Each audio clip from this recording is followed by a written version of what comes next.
সারা দেশে ১৫ লাখ সরকারি চাকরিজীবীর প্রত্যেককে নিজ নিজ সম্পদের হিসাব দিতে হবে, অন্যথায় তাদের বিরুদ্ধে আইনানুগ ব্যবস্থা নেওয়া হবে বলে জানিয়েছেন জনপ্রশাসন মন্ত্রণালয়ের সিনিয়র সচিব মুখলেসুর রহমান। সোমবার সচিবালয়ে জনপ্রশাসন মন্ত্রণালয়ে নিজ দপ্তরে সাংবাদিকদের তিনি এ তথ্য জানান। তিনি বলেন, কোনো অভিন্ন ফর্মে তারা সম্পদের তথ্য বা বিবরণী সরকারের কাছে দাখিল করবেন তা ঠিক করতে একটি কমিটি গঠন করা হয়েছে। ৫ সদস্যের এই কমিটির আহ্বায়ক দুর্নীতি দমন কমিশন দুদকের সচিব।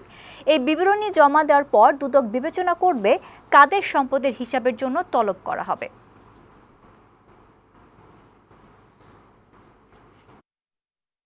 শুধু ব্যাংক অ্যাকাউন্ট না, এর সাথে কোথায় কি আছে, জমি জমা, সঞ্চয়পত্র, মানে আমি যদি সম্পদের বিবরণ দেই, কবে কোথায় কে কীভাবে জমা দেবে, তখন আমরা ওই তালিকাও দিয়ে দেবো সম্পদের মধ্যে কী কী।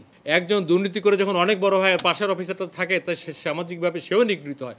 সমাজ এখন এমন একটা পর্যায়ে গেছে, এদেরকে আরও ডিগ্রেডেশন করে, তুমি আয় করতে পারো না, কিন্তু এটা থেকে আমরা নিষ্কৃতি চাই।